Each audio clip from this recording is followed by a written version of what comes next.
Դանիայի թագավորության կազմում գտնվող ինքնավար տարածքի Գրենլանդիայի շուրջ իրավիճակը շարունակում է թեժ մնալ։ 70-ամյա այս դանիացի հյուսնը ամեն օր բողոքի ակցիա է անում նուուկում։ Միացյալ Նահանգների հյուպատոսության դիմաց, որ փայտե տնակ է հիշեցնում։ Յենս է նրա անունը, ծածանում է Դանիայի և Գրենլանդիայի դրոշները։ Չի հասկանում, ինչու է աշխարհը աչք փակում Թրամփի ոտնձգությունների վրա։ Պարզապես զայրացած եմ, բայց չեմ ուզում կոպիտ խոսել Թրամփի մասին։ Ուղղակի ուզում եմ ճշմարտությունն ասել։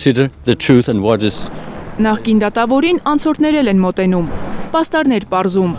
Ստիպենք Ամերիկային հեռանալ, Գրենլանդիան վաճառքի ենթակա չէ գրություններով։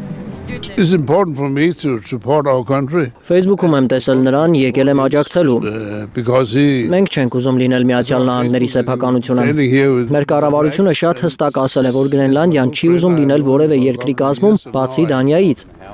Մենք մեկ ազգ ենք և մեկ թագավորություն ենք։ Ծերունին անձրևոտ օրերին հաճախ է մենակ մնում, դրոշների հետ, բայց չի նեղսրտում, շարունակելու է։ Արդեն 50 տարի Գրենլանդիայում ապրող ծերունուն հատկապես մտահոգում է Թրամփի սպառնալից տոնը։ Ես Դոնալդ Թրամփին կասեի, ողջունելի կլիներ, եթե դադարեցներ սպառնալիքները ու գար խոսելու, բարեկամաբար։ Այդ դեպքում սուրճ կպատրաստեի նրա համար, տաք սուրճ։ Ես նույնիսկ կրուասան կգնեի նրա համար ու իմ տուն կհրավիրեի։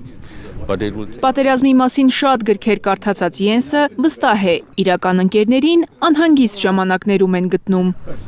Նախկին դատավորը չի հավատում Թրամփի ազնվությանը, երբ նա պնդում է, թե ցանկանում է պաշտպանել հանքանյութերով հարուստ արկտիկական բնակավայրը ռուսական կամ չինական սպառնալիքներից։ Յենսի խոսքով Պեկինը հեռու է,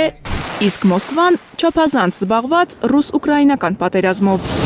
Մարիամ Ամիրջանյան, Էլեն Յահինյան, Հայլուրի համար։